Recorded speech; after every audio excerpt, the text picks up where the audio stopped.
मरियम, बेटी चलो बैठो हमारे साथ। मैं यहाँ नहीं बैठ सकती। क्यों नहीं बैठ सकते? चलो बैठ जाओ, बैठो, बैठ जाओ वहां।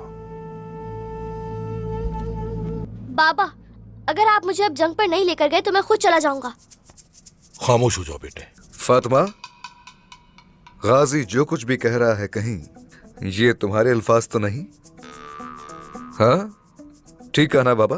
बिल्कुल ऐसे ही है बिल्कुल, मगर ये कोई मुनासिब इत्तेफाक नहीं था। ऐसे ही है ना फातिमा? ठीक है ना बाबा? बिल्कुल ऐसे ही है। रहने दे, नहीं बताएं। फिर एक दिन हमारी बहन को महल से अगवा कर लिया गया। कौन सी बहन? हलीमा, इधर आओ।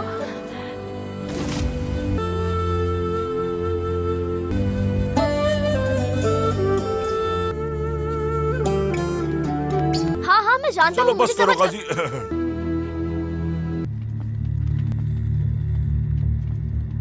रसूल,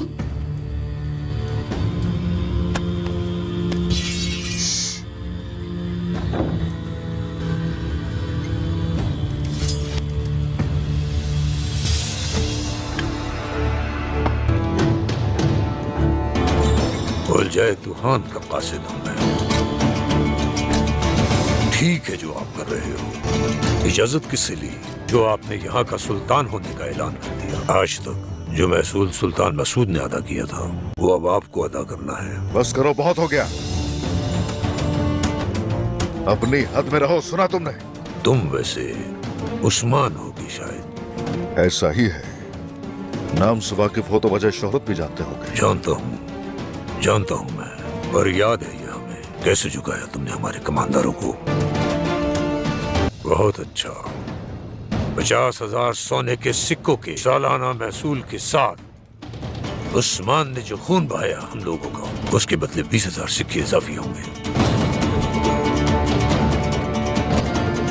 सिर्फ 2 दिन की मोहलत है। हसरत, बात सुनो तो मेरी।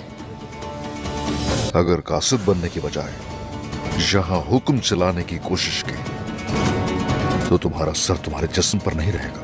मेरे अल्फाज बोल जाए तूफान के अल्फाज हैं, और जो तुम लोग उनके सामने नहीं कह सकते मुझसे भी मत कहना। 2 दिन की मोहलत है बस।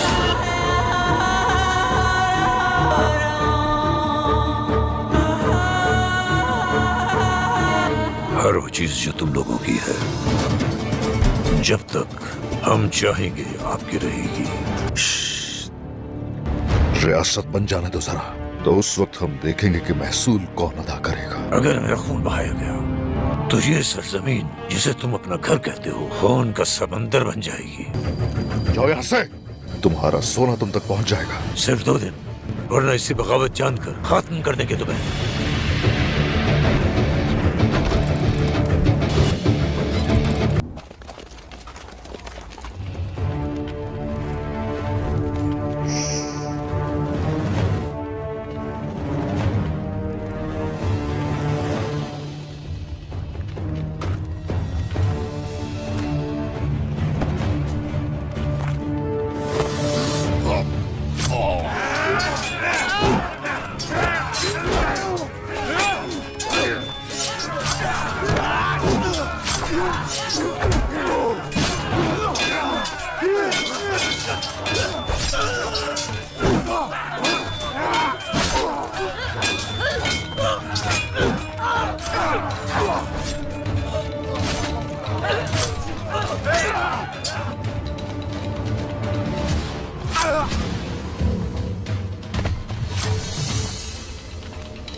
Lucas!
Karaca-san.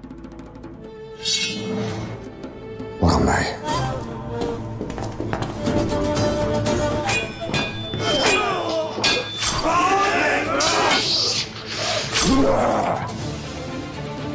Orhan. Altuga.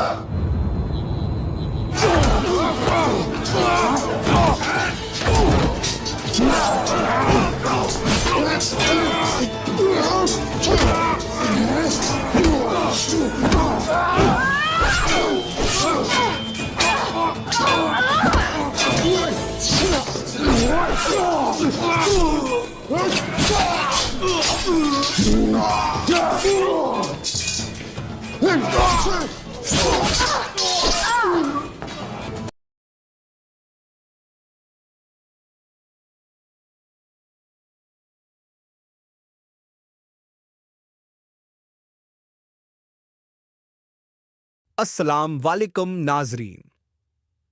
आज की इस कहानी को हम और विस्तार से समझेंगे ताकि हर घटना का विश्लेषण करें और इसे एक दिलचस्प सफर में बदल दें। तो चलिए शुरुआत करते हैं उस मोड से जहां घटनाओं का सिलसिला तेजी से बदलता है।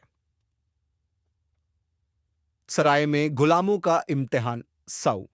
कहानी की शुरुआत में हम देखते हैं कि राकिब गुलामों से मुकातिब होते हुए कहता है, तुम्हें दो तरह से इम्तिहान का सामना करना होगा। एक तरफ तुम्हें नकद उजरत मिलेगी और दूसरी तरफ कर्ज की सूरत में। वजीर सलाहुद्दीन इस मौके पर एक अहम बात कहते हैं। दुनिया और आखिरत में सुकून हासिल करने के लिए जरूरी है कि बुराई से बचा जाए और हमेशा नेक नियत रखी जाए।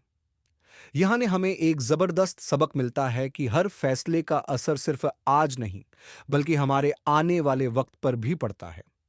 सलाहुद्दीन का यह बयान गुलामों के लिए एक इम्तिहान बन जाता है। गुलामों का फैसला। कुछ देर सोचने के बाद पहला गुलाम राकिब के साथ जाने का फैसला करता है।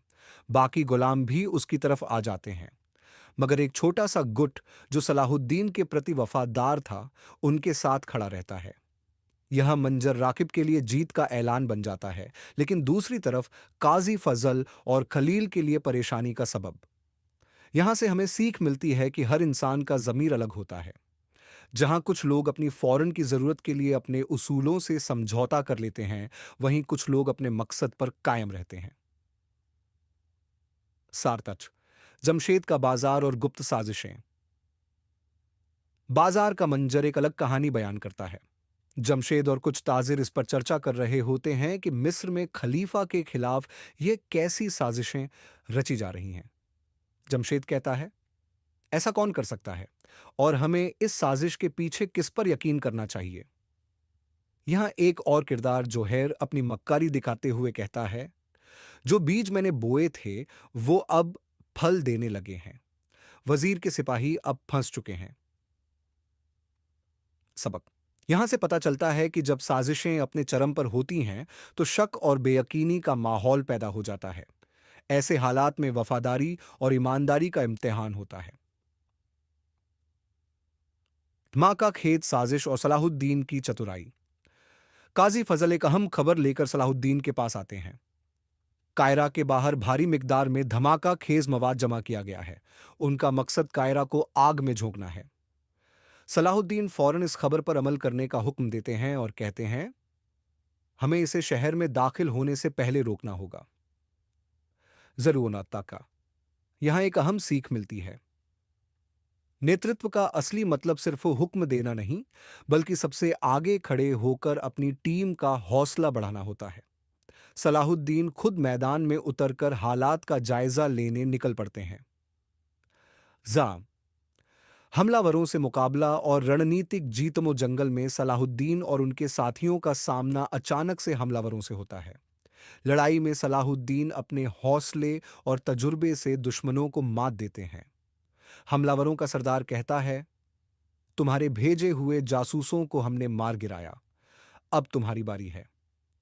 मगर सलाहुद्दीन हार मानने वालों में से नहीं। अपनी फौज के साथ मिलकर वह दुश्मनों को जहन्नुम का रास्ता दिखा देते हैं।